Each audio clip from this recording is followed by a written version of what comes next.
Waktu saya lagi parah-parahnya itu, dompet tinggal Rp1.000, nasi goreng 1.500. Di ATM nggak ada, adanya stok barang, adanya nota toko-toko, kan nggak mungkin bayar beli pakai kipas angin gitu kan, nggak mungkin beli nasi goreng pakai kipas angin. Tapi justru waktu itu saya baca buku Rich Dad Poor Dad lagi, terus saya baru sadar, jangan bekerja untuk uang, jangan diperbudak oleh uang. Kita harus mikir caranya gimana uang bekerja untuk kita.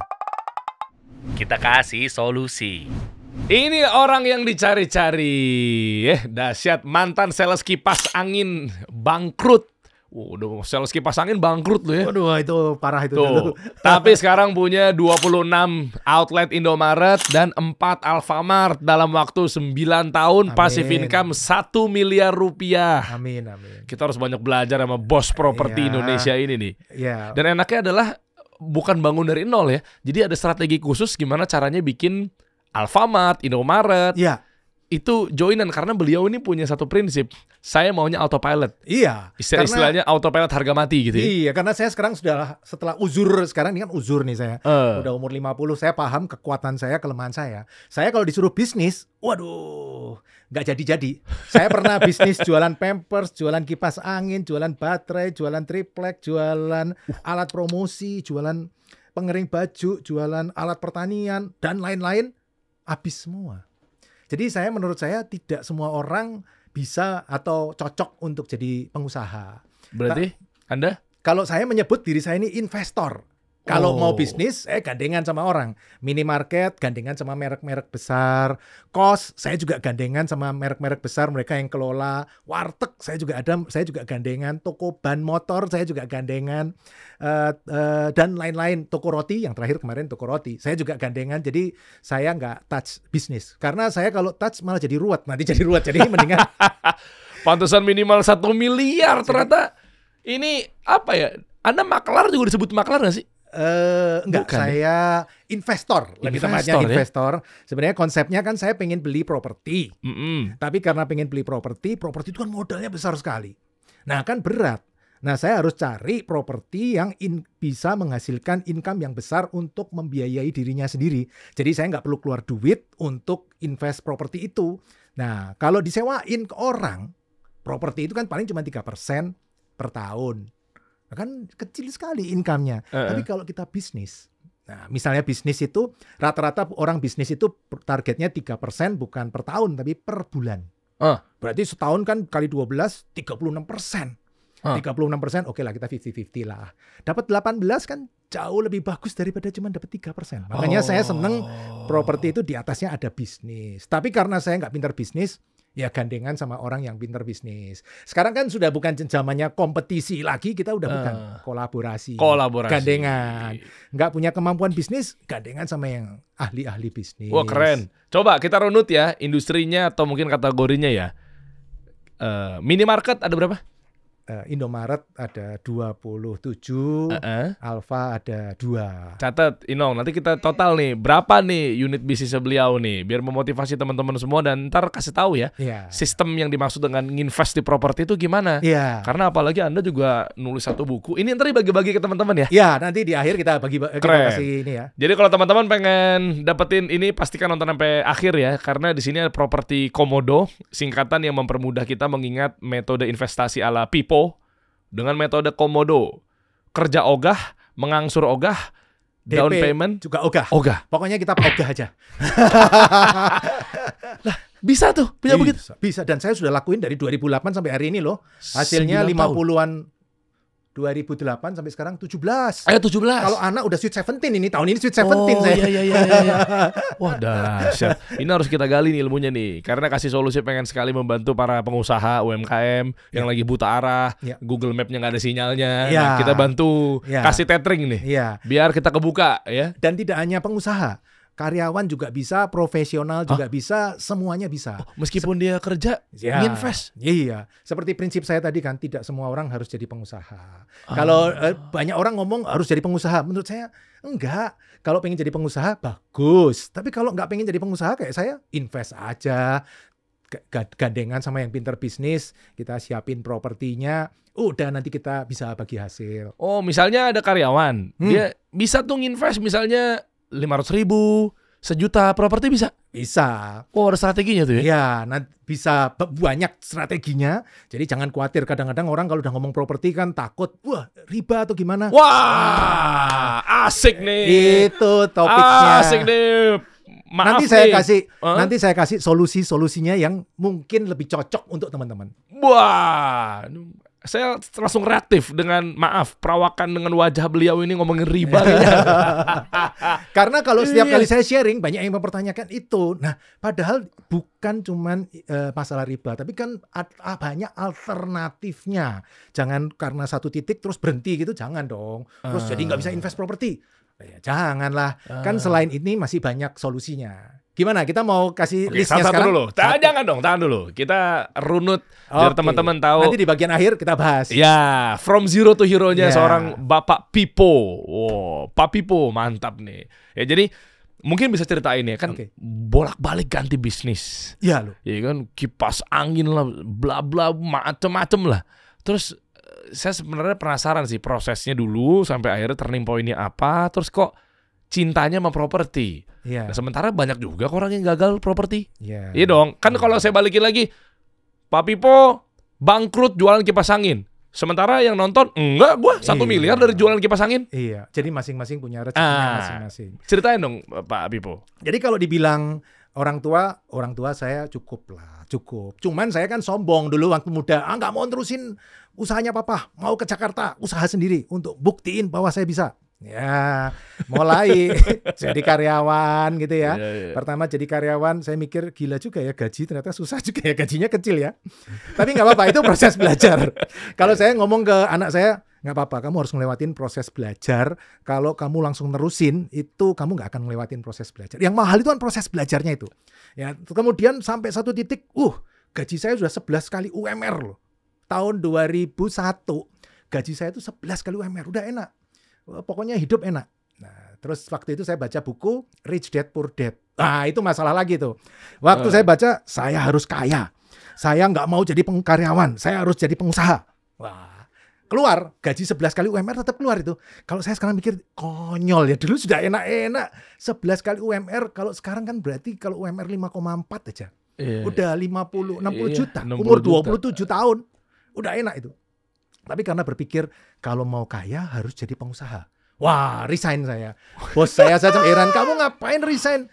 Mau pindah ke kompetitor ya? Enggak. Terus mau apa? Bisnis. Bisnis apa? Nggak tahu Pak. Nanti pokoknya saya keluar dulu, saya bisnis. Menurut saya itu salah. Makanya kalau teman-teman ada yang ketemu saya selalu ngomong, jangan emosional.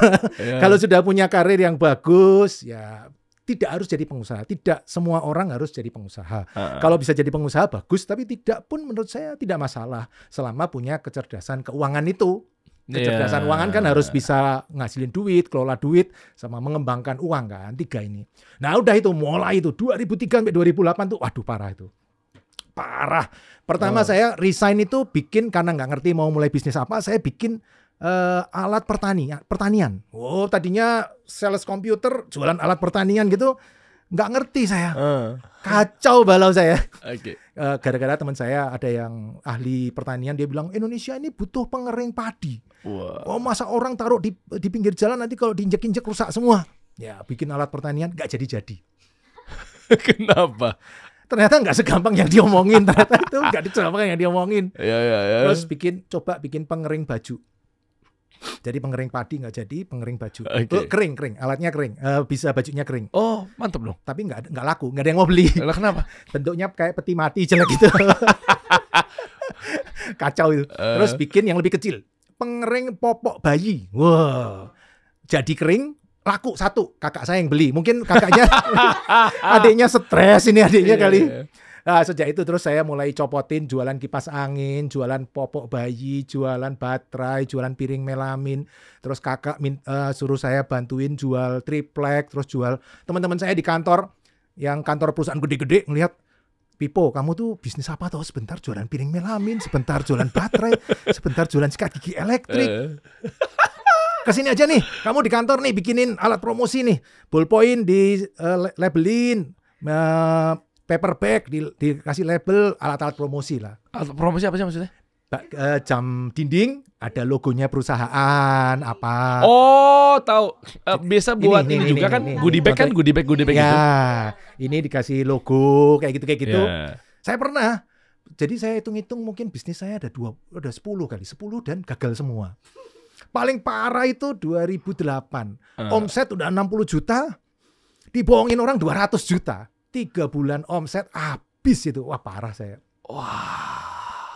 Itu benar-benar parah sampai habis semua. Saya bilang ke karyawan, sorry ya, ini tutup. Nanti gaji kalian saya cicil bertahap karena ini habis-habisan. Kalian tahu sendiri kan, ini habis gimana, habis-habisan, saya juga habis.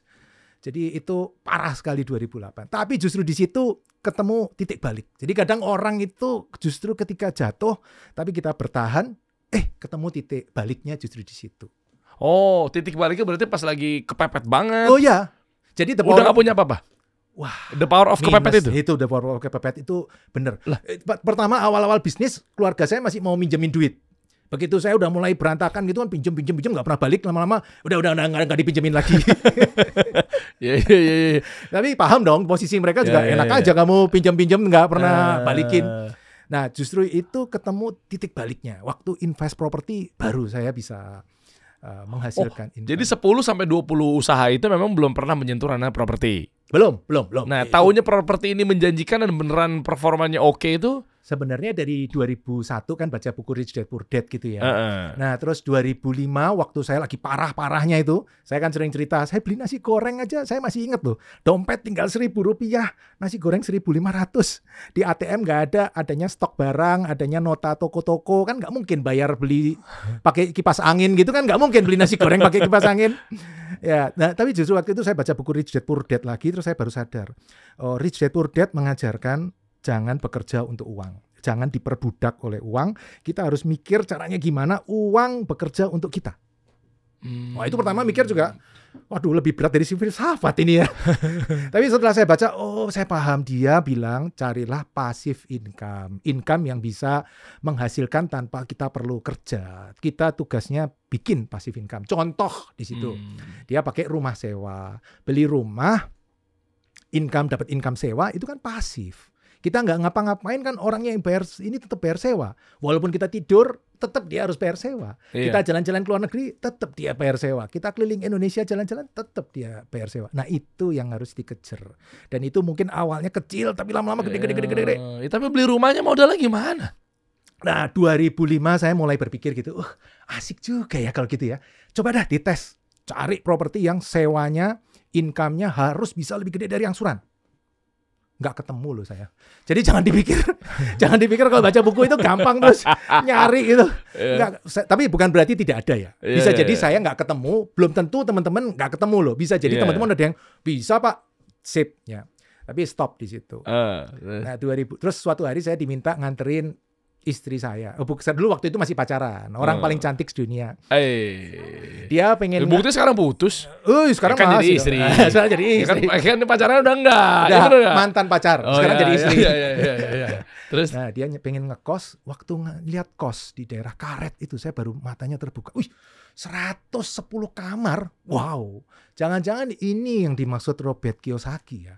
Income-nya bisa lebih besar dari angsurannya. Coba ke bank. Ternyata nggak punya DP. Mensyaratkan bank itu syaratnya 20% DP. Jadi sudah ketemu properti yang income lebih besar dari angsuran pun nggak bisa karena nggak punya DP. Berhenti lagi. 2005 sampai 2008 terus belajar caranya DP gimana. Akhirnya ketemu. Caranya DP itu gini, gampang. Mulai cari lagi 2008. Itu Februari dapat. 2008 Mei dapat properti pertama. Nah properti pertama itu saya beli 900 juta. Pakai apa? Dan dibiayai oleh salah satu. Ini setelah rumit-rumit loh ya. Saya nggak ngomong gampang keluar langsung ini enggak loh. Saya ditolak 17 bank. Jadi saya ngajuin 20 bank, yang setujuin cuma 3. Jadi jangan dipikir gampang ngajuin kredit enggak. Nah, dari 3 ini salah satunya Bank Syariah ini menilai bahwa properti itu bisa dicairin 1,2 miliar. Jadi saya beli 900, menjaminkan properti yang mau dibeli itu dapat 1,2, 900 bayar ke penjual, 250 buat renov, 50 juta buat awal-awal angsuran sebelum dia produksi kosnya. Karena itu ruko, tapi saya ubah jadi kos. 28 kamar. Angsurannya 15 juta, tapi income-nya 18. Jadi udah nggak pakai DP, propertinya bisa nyicil sendiri, saya tinggal nungguin aja. Jadi kalau saya bilang saya itu bukan bayar pakai uang, tapi pakai waktu. Waktu yang akan berjalan membereskan sendiri. Jadi kalau kita hutang, kita harus punya prinsip. Ketika kita berhutang, pastikan orang lain yang bayar. Ketika saya ngambil kredit, pastikan anak kos yang bayar. Jadi saya tinggal nungguin. Wah, ya. Dan sampai lunas. Hari ini properti itu income-nya udah bukan 18 juta lagi. Sudah 50 juta. Harga propertinya udah bukan 900. Dulu beli 900 dikasih bank 1,2, DP-nya 0, sekarang 5,8 miliar. Jadi nilainya udah besar sekali. Jual aja, cuan itu. Jangan. Properti itu seperti angsa bertelur emas. Kita harus ambil telurnya. Telur emasnya kita ternakin lagi, baru cucuk telurnya boleh dinikmatin. Kalau angsanya kita jual atau kita sembelih, habis telurnya, nggak bisa produksi lagi. Ibaratnya dikasih ikan, besok lapar lagi. Iya. Kalau dikasih pancingannya, dia bisa nyari ikan-ikan yang lain. Iya. Wow, mantep nih. Jadi itu properti pertama. Ternyata punya kos itu ribet. Jadi belum selesai itu. Oh, Anda banyak masalah ya hidupnya ya. Ya. Ini orang udah tua, uzur, jadi banyak. Umur setengah abad loh. Sudah setengah abad, nggak terasa. Allah. Ternyata punya kos ribet. Ada yang anak nggak mau bayar, ada yang telat, ada yang pakai bukti transfer palsu. Ada yang nggak mau bayar, ditagih. Kalau ditagih saya bakar kos ini. Kenapa jadi gitu? Hey, galak yang Anda radikal juga ya. Ngeri banget. Ada yang berantem, membawa ormas. Berantem gara-gara motornya hilang, berantem sama tukang parkir di situ. Cukup saya. Nah, baru 2009 saya ketemu minimarket. Nah, ternyata di minimarket jauh lebih simpel. Nah, sejak itu saya ngebut tuh. 2009 beli minimarket 1, 2010 beli minimarket 2, 2011 beli 5, 2012 beli 5, 2013 beli 1. Saya mikir, kok gampang banget ya? Jangan-jangan salah jalan ya. Kalau salah jalan kan udah repot, itu udah beli banyak, salah. Akhirnya 2013 cuma beli 1, 2014 beli 1. Ternyata saya lihat 2015 nggak ada masalah. Wah, udah saya kebut sampai sekarang. Tapi 2017 saya mulai nambah kos setelah ketemu operator kos. Jadi sekarang saya nggak pernah operate kos. Mereka operator yang kelola.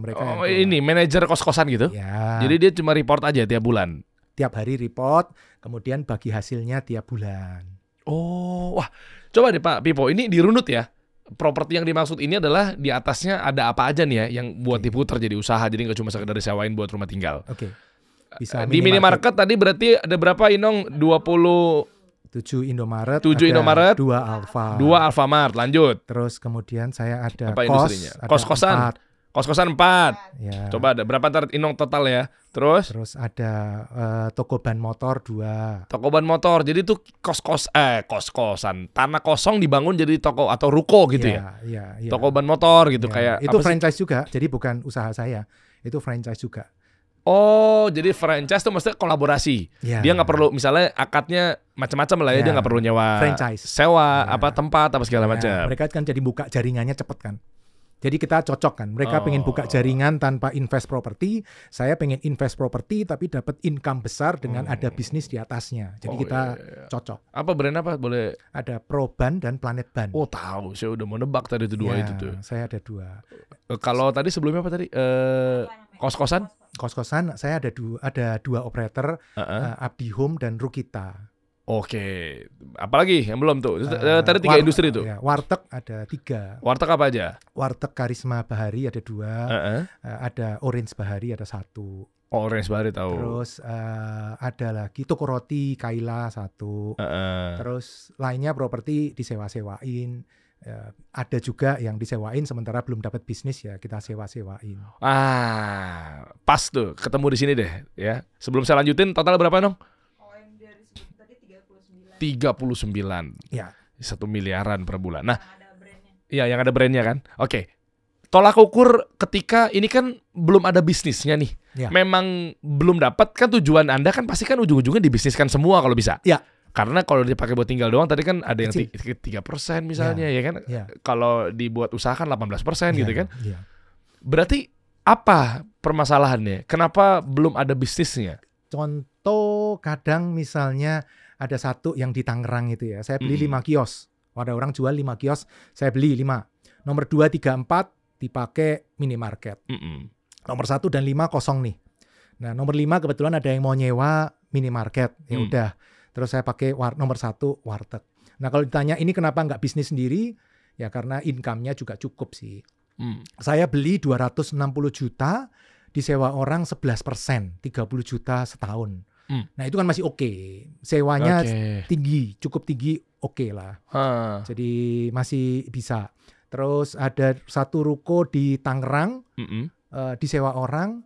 Kenapa nggak saya tendang terus bisnis sendiri? Enggak lah, kasihan lah. Udah biarin aja lah. Udah jalan udah, kasihan juga. Saya kadang-kadang nggak tegaan juga kalau suruh orang udah bisnis bener-bener terus, sorry ya Pak, saya mau pakai Bapak minggir gitu. Jangan. Sempat rame yang di Bali tuh. Ya kan yang dari turis oknum-oknum turis di sana katanya tiba-tiba ngaku dia jadi panjang lah ceritanya ya. Ini di luar topik ya. Ada orang beli properti villa ya. Disawain deh ya sama saya misalnya. Terus habis itu tiba-tiba ada yang ngaku ya. Orang warga situ. Yang si penyewa ini bingung, taunya si pemilik itu udah diem-diem ngejual. Nah kan misalnya Anda punya villanya, terus Anda nyewain ke saya, iya kan? Nah, lagi asik-asik nyewa, terus tiba-tiba datang orang ngaku tanahnya dia. Ini punya saya. Lah kan kita kan lagi pakai buat liburan atau mungkin acara keluarga kan buyar semuanya. Iya kan? Apalagi kayak tadi tuh bikin usaha, lagi bagus-bagusnya, jualan apa gitu loh, bubar itu. Kebetulan kan saya pakai bank. Sebelum saya masuk kan bank sudah lebih rumit dari saya dia pasti. Sudah ngecek ke sana ke sini. Jadi saya punya penasehat properti gratis itu, orang bank yang akan beresin. Kan nggak perlu saya ngecek. Cara lain ada nggak Pak? Misalnya kita kan di sini kan tolerantif sifatnya kan. Anda pakai riba ya monggo aja, itu pilihan. Kalau saya banyak. Apa alternatifnya? Ini asik asik dong ya nggak? Dijadikan judul nih.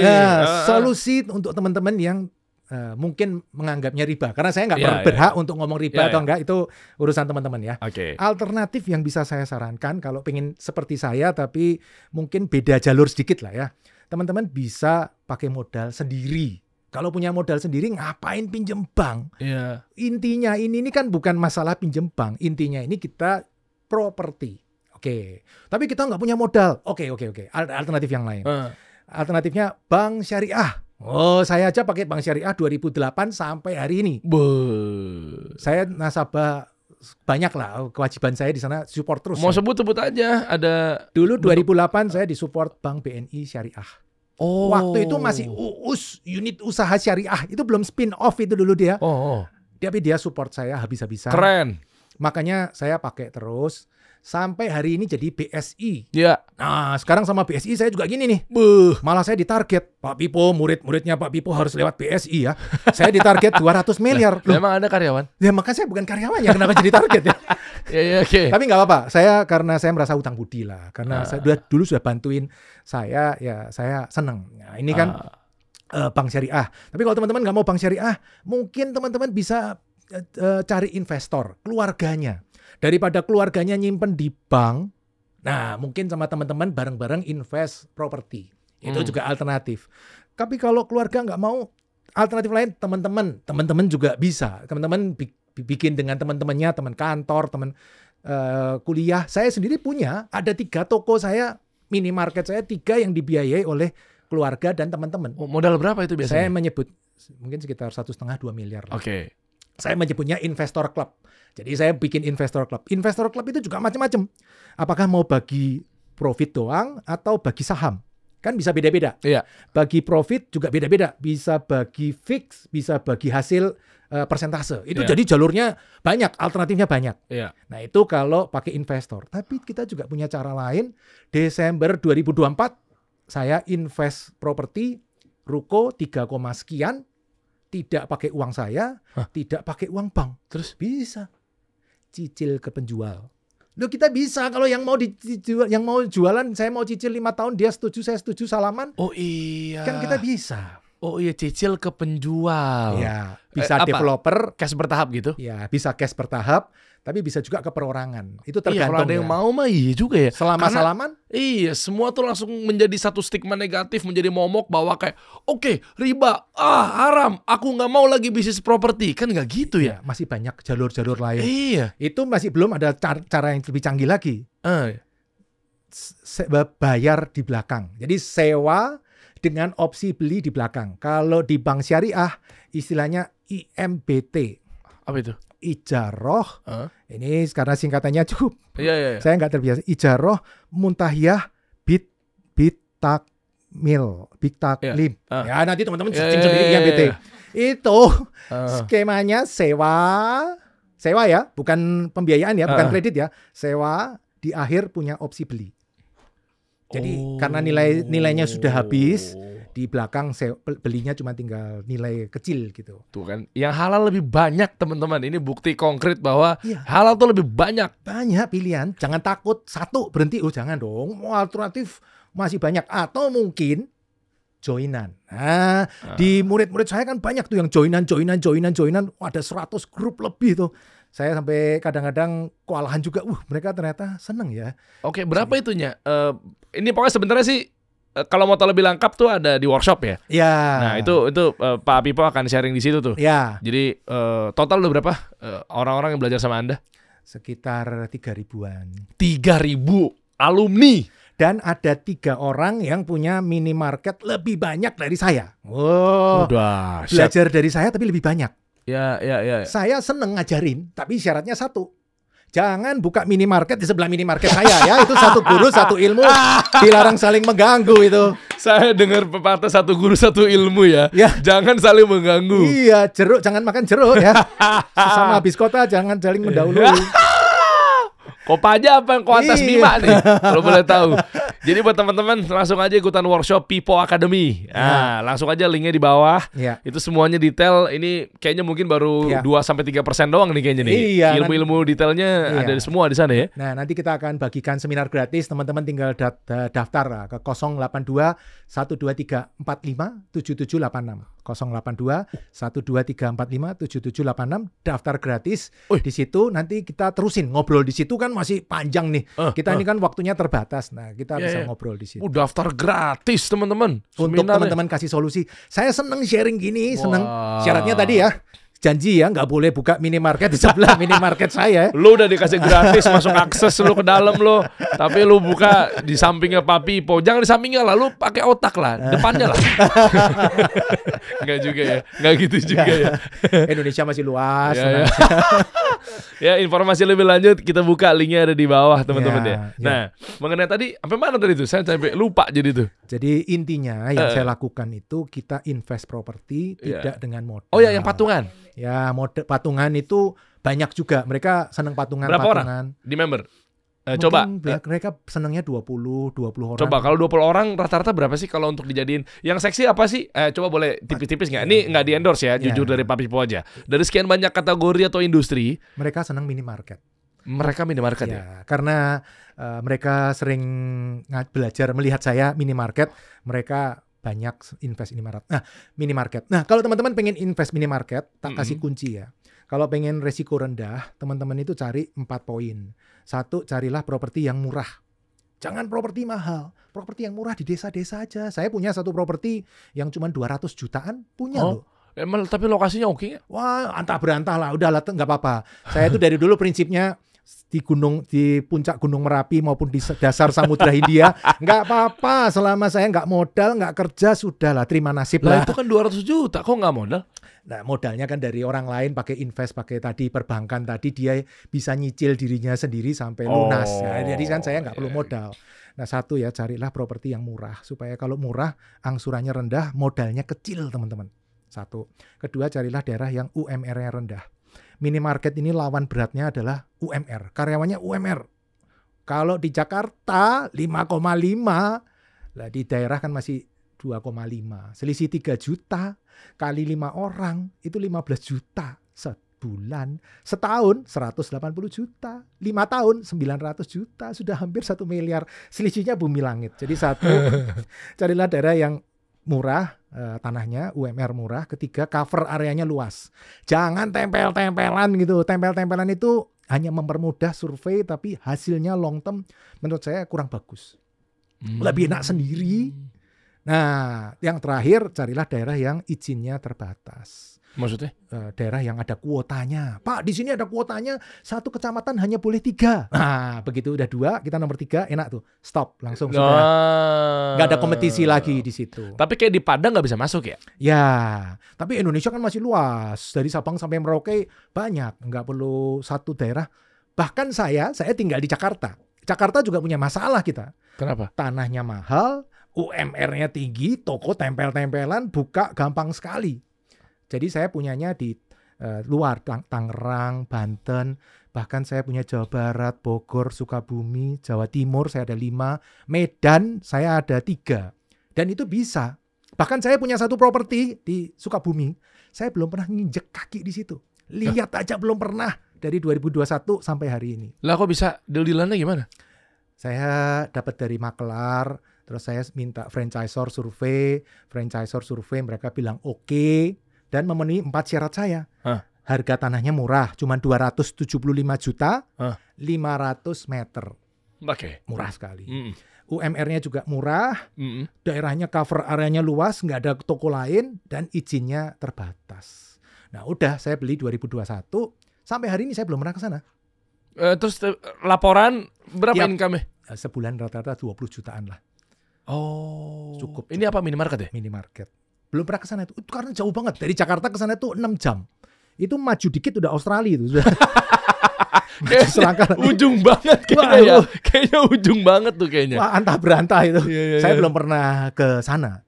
Karena jauh 6 jam. Bisa tuh patungan satu kantor tuh. Oh iya.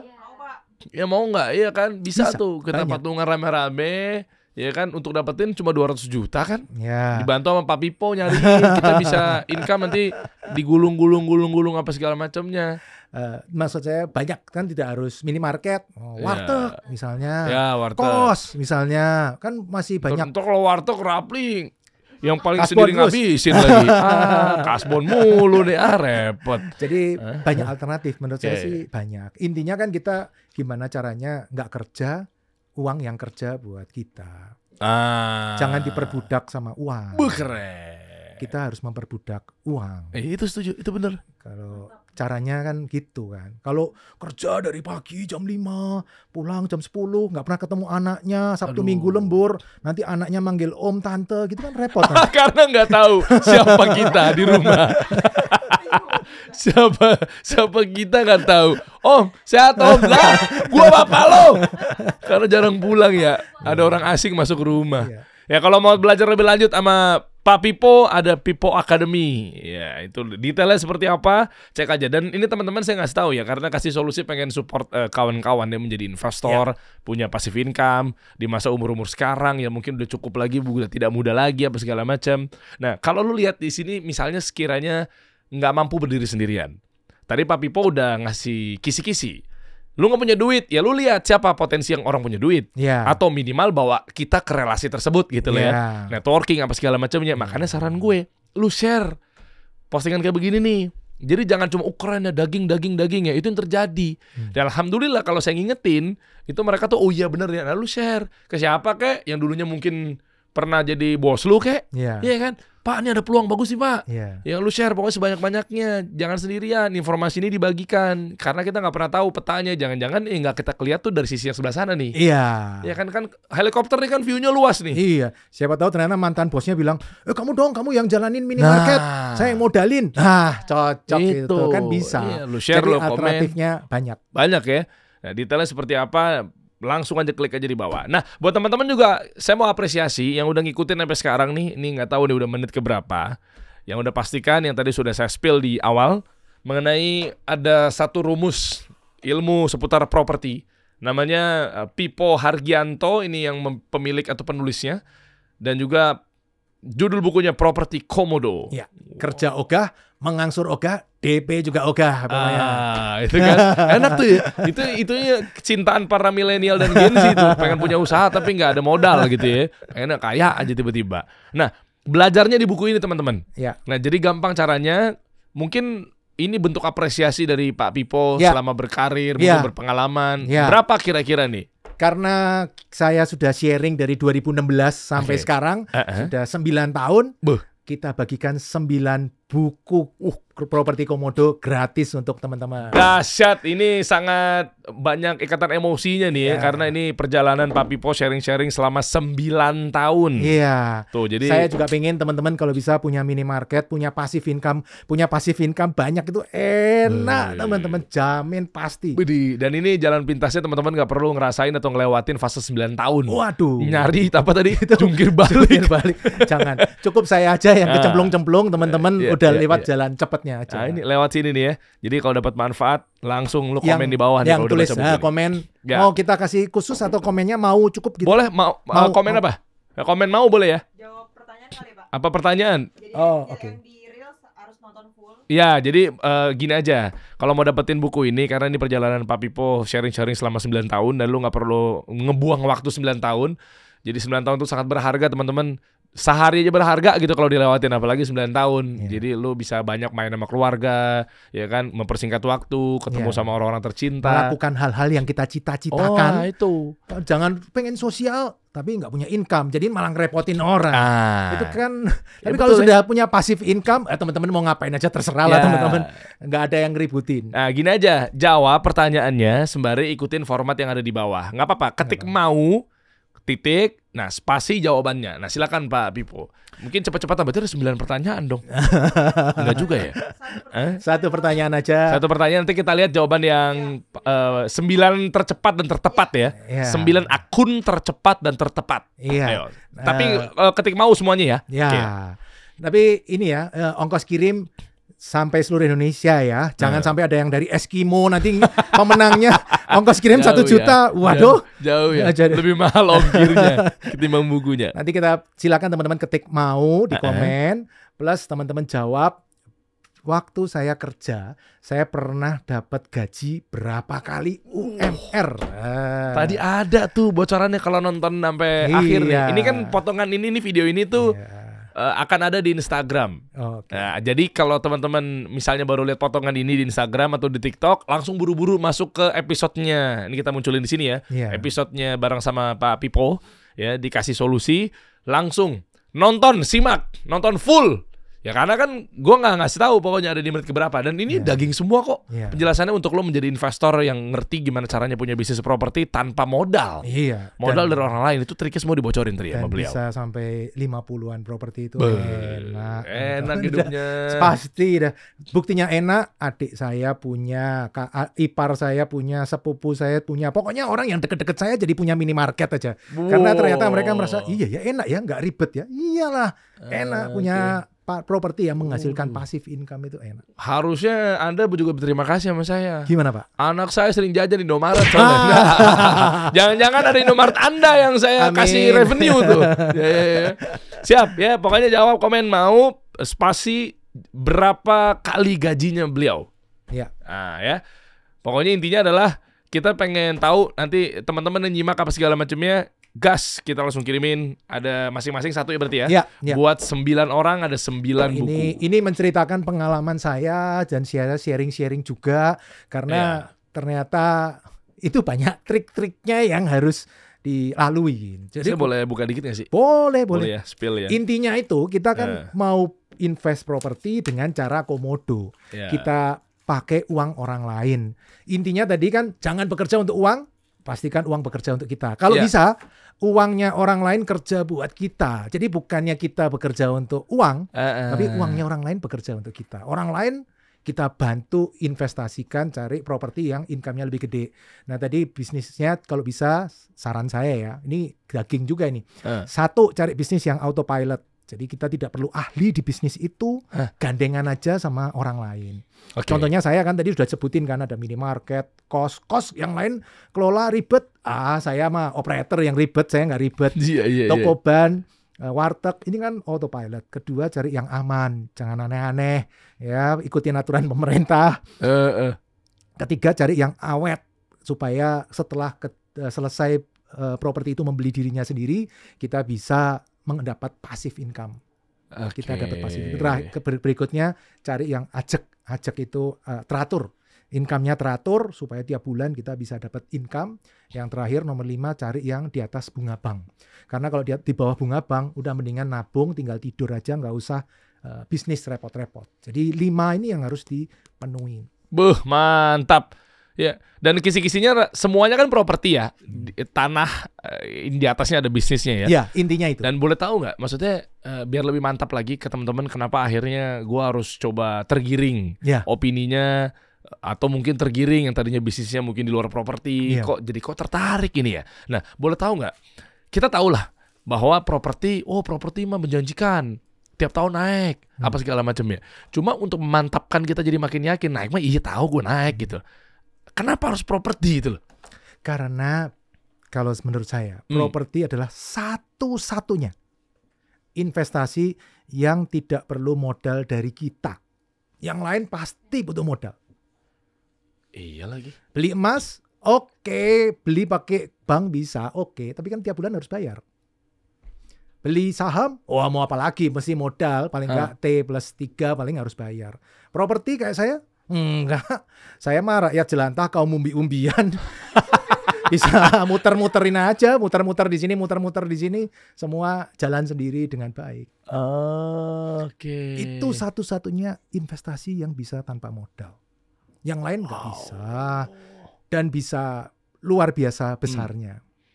Oke, makanya semua juga dibahas di workshop itu sebenarnya lebih detailnya. Ya, nanti. Sekarang bocorin dong, boleh nggak kisi-kisinya, biar nggak beli kucing dalam karung. Oke. Pembahasan di workshop tuh berarti apa aja nantinya di People Academy itu? Nanti yang pertama saya akan sharingkan prinsip dasarnya apa dulu. Pertama itu dulu kan. Yeah. Kedua, bisnis apa saja yang bisa income lebih besar dari angsuran. Itu prinsip nomor 1 itu.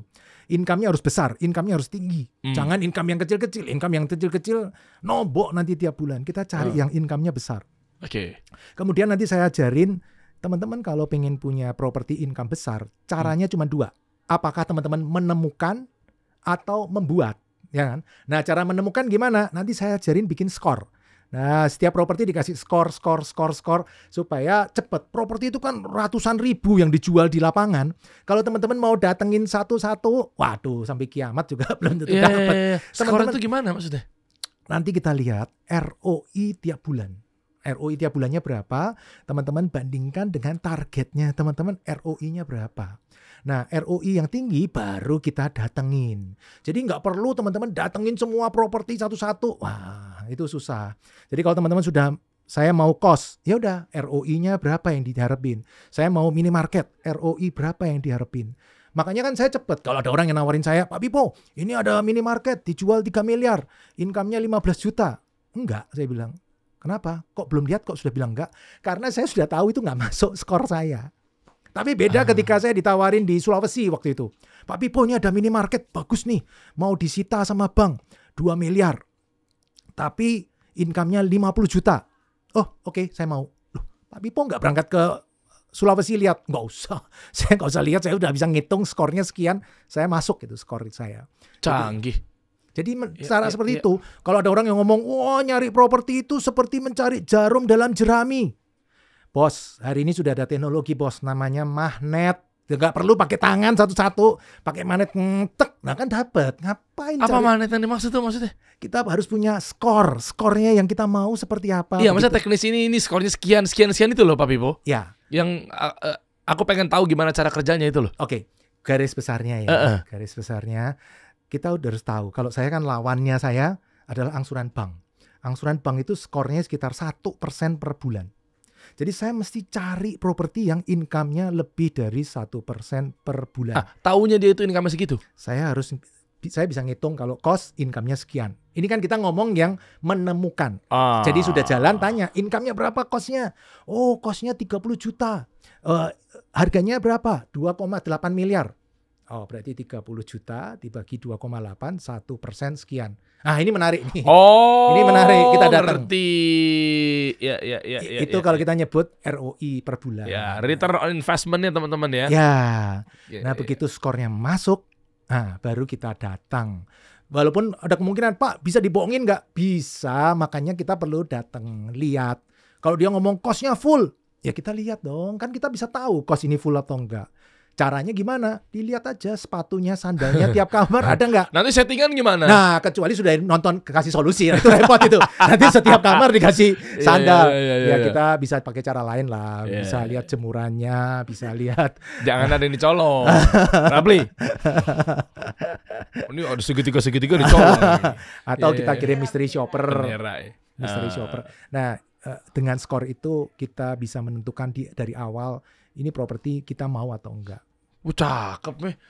Jadi itu mungkin sekian persen dari si workshop itu ya teman-teman ya. Nih kalau kita lihat dari websitenya peopleacademy.org, strategi cerdas membangun passive income dari minimarket dan hotel ultra budget lengkap dengan propertinya. Ah iya, hotel. Gini, ini kan ngomongin properti ya. Kita sih, saya agak sedikit kritis ya. Ini kan dari segala sisi saya harus bantu penonton saya dong. Apalagi kan investor, usaha gitu ya. Saya nggak mau doain, betul lah, nggak mungkin lah saya doain keburukan, apalagi pandemi datang lagi apa segala macam. Properti ini kan pernah ada yang ngomong ya, ketika pandemi, ketika krisis apa segala macam gitu, kayaknya ada sesuatu yang nggak harus krisis pun lah. Ada yang bilang kalau mau bisnis cari yang gampang dijual, yang memang produknya katanya properti nggak liquid ya. Iya. Properti itu liquid. Gimana cara jual orang lagi pandemi? Ngapain orang beli rumah? Ya, properti itu kan sebenarnya pasti laku. Kalau nggak laku berarti harganya yang nggak cocok. Itu salah satu kuncinya. Ya tapi semua juga begitu kan. Kalau saya sebenarnya gimana sih? Kalau saya lebih senang saya taruh di bank. Saya taruh di bank, ada rekening namanya pinjaman rekening koran PRK itu. Udah taruh di situ aja, setiap tahun cuma bayar 0,5%. Kalau uangnya butuh saya tarik. Kalau uangnya nggak butuh, taruh aja di situ, saya cuma bayar 0,5%. Anytime saya butuh uangnya tinggal ditarik. Kalau dijual. Kalau bank. Nah, kalau cara lain? Kalau cara lain ya sebenarnya dikasih diskon plus properti. Kalau ada income-nya, contoh ya, saya beli properti 275 275 juta ini. Kalau income-nya 20 juta sebulan, kalau saya jual 250, wah kayak pisang goreng itu. Orang ngantri sampai berjibun. Ini berarti kira-kira income-nya, berarti kira-kira kalau dengan income, appraisal saya kira-kira 2 miliar ini. Properti itu. Karena 1% kan. Tadi 1% berarti 100 kali profit. Nah, kalau dijual ada income-nya, cepet. Kan kita tinggal ngomong ke orang, kamu beli properti ini daripada kamu deposito. Tinggal kita cari teman kita yang punya deposito. Kita tanya, kamu punya deposito bunga berapa? 6%. Uang 2 miliar, 6% setahun berapa? 120 juta. Paling sebulan 10 juta kan? Nih kamu beli aja nih 20 juta sebulan. Wow, 12%. Langsung belok dia langsung. Kali 2. Plus nabung itu uangnya tambah lama tambah habis karena kena inflasi. Properti, tambah lama tambah naik karena ada inflasi. Jadi istilahnya mungkin kalau yang kita jual income-nya. Iya, bercandaan anak-anak properti berarti kan kalau bisa inflasi. Karena nilai mata uangnya dia turun, makanya convertnya buru-buru ke properti. Iya. Karena nilai mata uang turun tuh yang dimaksud adalah saya misalnya baru bayar uang sekolah nih 10 juta gitu anak. 10 tahun lagi 10 juta tuh udah gak ada apa-apanya tuh. Iya, dan itu inflasi selalu ada terus dari tahun ke tahun, inflasi terus loh. Jadi lawan kita yang paling berat itu kan sebenarnya inflasi. Ngapain ke properti? Emas aja. Cenderung stabil. Emas problemnya tidak punya passive income. Oh iya, balik lagi. Properti yang ada bisnisnya. Ya, ada passive income-nya. Nanti kalau udah pensiun kan enak, uangnya tinggal mengalir gitu. Ya teman-teman bisa hitung kira-kira passive income saya berapa gitu kan ya. Enak, toh nggak kerja dapat segitu tuh lebih dari cukup lah. Nih buat para suami-suami yang lagi berjuang melawan istrinya. Mulut istri kan seperti pisau bermata 7, tajam sekali. Maksudnya gimana? Kadang kita nih ada beberapa suami yang berdebatnya nih ada uang. Gimana caranya biar kita nggak kena inflasi? Laki-laki properti aja. Istri bilang emas lah. Padahal saya tahu sekali mau dipakai mungkin ya emasnya. Ya. Tapi ternyata ya stabilnya mah stabilitas gitu loh. Ya. Tapi masalahnya dia bisa kasih kita cash flow nggak untuk belanja bulanan, ngasih uang buat beli popok, Iya. ngasih Jadi buat mendingan beli sembako. daripada pilih emas atau properti. Emas kan naik terus, betul. Properti juga naik terus. Kalau istri minta emas, suami mau properti, solusinya beli properti dulu, pasif income-nya untuk beli emas. Kan selesai semua keren. masalah. Salaman dulu. Tadi cerita saya sebenarnya. Itu win-win solution Win-win ya. solution. Tuh, kamu udah nonton kan? Tadi saya kalau tadi jawabannya tidak memuaskan, saya bilang itu cerita orang lain. Biar seolah-olah kamu nih kode-kode. Enggak tahu cerita orang lain. Kalau gini kan istri saya jadi mikir, iya juga ya. Plus punya properti kan asik. Ya. Dari waktu ke waktu kan naik terus. Properti pasti naik. Karena jumlah buminya tetap. Orangnya nambah terus. Dulu saya zaman SD kalau ngafalin jumlah penduduk Indonesia 160 juta penduduk. Dulu. Ya. Sekarang berapa? 295 juta loh. Sudah hampir 2 kali lipat.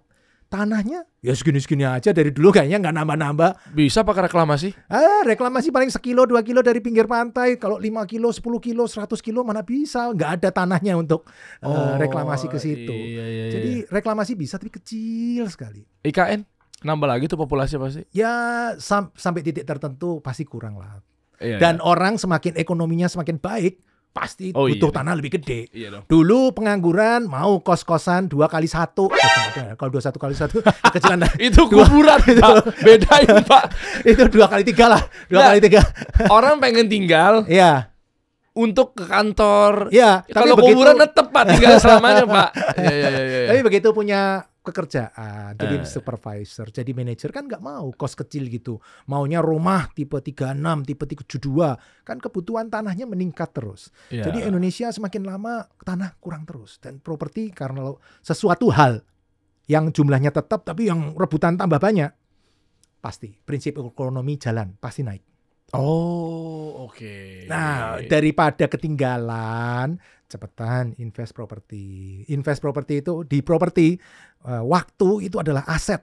Kalau telat, udah ketinggalan. Contoh properti pertama saya tadi kan saya beli 900 tuh. Hari ini 5,8 miliar. Mantap. Mungkin ada yang ngomong, 5,8 belum tentu laku Pak. Paling laku 3 miliar. Saya tetap bersyukur. 900 jadi 3 miliar Mas. Saya tuh orangnya gampang bersyukur. Udah 900 jadi 3 ya gak apa-apa. Iya lagi. Ngapain pusing-pusing? Saya dulu beli juga gak modal. Iya. Dan bukti konkretnya bahwa properti ini juga diminatin. Ada berita Raffi Ahmad. Ini sahabat saya nih. Raffi Ahmad itu kan begitu kemarin keluar LHKPN ya kan 1 triliun. Wis mantap. Ya. Punya Asetnya 45 tanah dan rumah. Nah, dan punya 45 tanah dan rumah.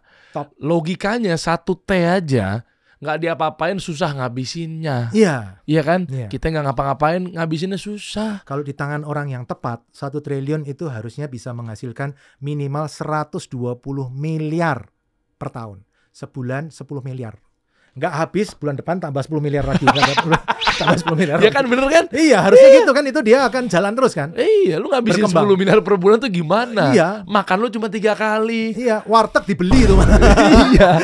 Bisa Gimana? dapat 50 warteg. Nah. Tiap hari beli 2 warteg. Nah. Bukan Iya kan? beli makan di warteg loh. Wartegnya dibeli 2. Beli pakai apa, Mas? Enggak, propertinya. Bukan pakai oreknya. Gitu ya. Nah, tuh lihat. Dia aja sampai berpikir bahwa punya 45 tanah. Iya. Berarti sebegitunya untuk mempersiapkan buat anaknya, buat Rafathar, buat Ya. Aja dan lain sebagainya. Nah, artinya itulah properti kekuatannya. Nah, sehingga kedepannya teman-teman udah mulai kebayang nih bahwa yang segininya aja mereka ke tanah ya, ternyata segitunya properti ya. Asik tanah. Dan saya seneng akhir-akhir ini pada ngomong, jangan beli properti, jangan invest properti, kita ngekos saja. Saya bilang bagus. Kamu ngekos Kenapa? saja. Nanti bayarin angsuran saya kamu. Saya bikin kos, udah kamu ngekos aja biar saya yang invest properti. Oh iya. Kan banyak yang ngomong kayak gitu. Saya bilang, bagus itu, bagus. Nanti saya aja yang invest, kamu ngekos iya. di tempat saya. Kena lagi lu Gen Z sama baby boomers. Enggak ya? Enggak. Uzur, Generasi X. golongan uzur. Golongan uzur. Gen uzur. Iya kan. Iya nggak salah juga kalau orang berpikir seperti itu ya. Kan anak-anak Gen Z kan udah sekarang udah begini. Tapi ternyata Kalau dipikir-pikir, iya juga ya, properti, Ya. emas, lagi inflasi, emas cenderung stabil, tapi kalau properti bisa datangkan aset, income. Iya, semua akhirnya akan properti. Semakin dia berumur, dia akan berpikir, iya paling aman properti. Enak properti itu nggak ribet. Kan kita ngelihat konglomerat itu kan kebanyakan investnya properti. Semua punya properti gede-gede. Buat title juga asik ya. Bisnis lo apa? Properti. Iya, Asik. cari mertua juga tanyain properti apa punya berapa? 50 gitu kan gagal. Asik. Iya. Tapi ngomong-ngomong kalau untuk properti tadi pengen ke minimarket, Pak. Minimal berapa sih, Pak? Yang untuk seksi kan Anda kan udah punya magnet nih. Ya kan? Kan kita lihat yang rasional lah. Maksudnya kan kalau yang strategi bagus kan nggak ada habis-habisnya kan, mau dijadiin Indomaret atau Alfamart gitu, mau dijadiin kayak gimana pun juga ya itu nggak keukur lah berapa banyak. Tapi yang masuk ringan, pengen nyoba-nyoba, pengen belajar, tapi bagus gitu loh. 100 juta itu ada nggak? Yang terserah lah, mau daerah Wonogiri bagian Tenggara kayak atau apa, terserah lah. Di antara murid-murid saya, yang paling murah, yang kita pernah nemu properti yang cocok untuk minimarket, itu yang paling murah 100 juta. Ada ya 100 juta ya? Ada. Jadi apa, Alfamart gitu? Di daerah Kalimantan gitu, 100 juta masih laku itu. Kan kita minimarket itu butuhnya 250 sampai 300 meter. Pak, maaf sebentar deh. Bukannya, saya baru ingat nih, bukannya kayak Alfamart gitu-gitu tuh nggak bisa asal sembarangan lokasi ya? Mereka punya tim survei. Tim survei gitu ya? Nah terus gimana? Udah keburu dibeli tapi jangan. Alfanya nggak mau masuk. Jadi kalau teman-teman mau invest minimarket, langkah pertama teman-teman jangan beli properti. Teman-teman tanya dulu ke franchisor Indomaret, Alfa, daerah mana yang bisa. Karena musuhnya minimarket itu izin pemerintah. Izin pemerintah itu membatasi loh. Ini boleh, ini enggak, ini boleh, ini enggak. Jangan ngobok-ngobok daerah yang memang nggak bisa. Contohnya tadi Padang. Kalau memang nggak bisa ya jangan ngobok-ngobok situ lah. Ngapain teman-teman ngabisin waktu. Teman-teman udah hunting di situ ternyata izin Pemdanya nggak bisa Pak. Waktunya habis. Teman-teman langkah pertama tanya dulu ke franchisor daerah mana yang bisa. Ini untuk rakyat jelantah kaum umbi-umbian ya. Tapi kalau jelantah dikata minyak bekas goreng-gorengan. Kecuali yang orang sakti mandraguna, tenang Pak, yang lain nggak bisa buka, saya bisa buka sendiri. Sorry, ini bukan untuk Anda. Ini saran untuk yang seperti saya, umbi-umbian seperti saya ini. Nah, bukan jelantah. Nah, baru teman-teman cari daerah situ, bikin kriteria, cari daerah yang diokein tadi. Nah, dapat lokasi juga jangan langsung dibeli, ajuin dulu survei. Nanti dari survei mereka akan bikin visibility study. Oh, daerah ini cocok, daerah ini enggak. Perkiraannya butuhnya modal berapa, kira-kira profitnya berapa. Nanti mereka keluarin perhitungan perkiraan. Detail ya. Ada bocorannya nggak sih? Belakangan ini kan ada di grup-grup itu franchisor. Satu toko kira-kira profit setelah bayar karyawan, bayar listrik, bayar barang rusak, barang hilang, royalti apa. Kira-kira ya 25 juta per bulan. 25 juta ya profit ya? Setelah dibagi sama dia ya? Berapa bagi berapa sih persentase? Kita bayar royalti kira-kira 2% dari omset. 2% dari omset. Ya, tapi kalau saya ngomong 25 juta, itu sudah bersih yang masuk ke kita kira-kira segitu. 25 juta. Yang 100 juta jadi 25 juta gitu? Enggak kan? Beda kan pasti kan? 100. Itu 25 juta dengan radius. Traffic apa dulu nih? Ya kira-kira. Revenue berapa nih? Kira-kira gitu. Omset 400 juta lah. Omset 400 juta tuh first city? Kota-kota besar? Tergantung. Kalau di desa tapi sendirian, saya punya satu toko di desa. Omsetnya sebulan bisa 800 juta. Karena izinnya tertutup. Wah, saya bilang, saya beli toko itu 2009. 2010 Bupati baru naik bilang tidak boleh ada minimarket baru di sini. Saya bilang Bupati ini bagus banget nih. Masih Anda nyoblos dia dong. Tokonya naik terus profit tokonya naik terus ya. Jadi kuncinya minimarket, isu besarnya adalah perizinan 1, UMR 2, sama persaingan antar toko tempel-tempel. Jadi kalau daerah-daerah yang izinnya susah, bagus. Waduh, ini kalau dilanjutin nggak kelar-kelar. Bukan masalahnya beliau saya tahu akan bocorin semua. Istilahnya kalau perlu nggak perlu ke workshop gitu ya. Tapi masalah durasinya panjang banget. Jadi saran saya ya kayaknya harus masuk ke workshop. Ya ada di Pipo Academy Gimana cara daftar workshopnya untuk bagaimana tentang nginvest di properti apa segala macam, langsung aja klik aja link di bawah gitu ya informasinya, cek aja format-formatnya di bawah, detail, lu belajar atau sampai tuntas. WA ke 082 12345 7786. WA ke situ kalau mau cepet daripada mungkin waduh Pak saya nggak bisa. Nah, coba saya lagi. Nanti kita munculin di bawah, kita tulis juga aja ya nomor WA-nya ya. 082 12345 7786. WA aja ke situ, KS kasih solusi. Jadi saya tahu kalau KS itu berarti nanti kita kasih free seminar selama 2 jam, kita ngobrol lebih detail di situ. Kita bisa tanya jawab. Mantap. Hanya untuk mungkin ya kita kasih 100 orang pertama lah ya. 100 orang pertama penonton kasih solusi kan. Dibilangin saya tuh support Anda teman-teman. Ya jadi kalau lu pengen dapat manfaat lebih lanjut ya, karena mungkin ya alhamdulillah mah kita mah nggak minta apa-apa, cukup di-share aja, kasih tahu ke teman-teman bahwa ini ada channel yang support para pengusaha, investor, UMKM dan lain sebagainya. Iya. Terima kasih Pak Pipo. Oke, thank you Pak Dery. Siap, asik ya penyebutannya Pak Pipo ya. Pak Pipo, Peppa Pig gitu kan, maksudnya pas banget gitu. Saudara ya. Saudara. Lain bapak, lain ibu. Iya. Kita kasih solusi.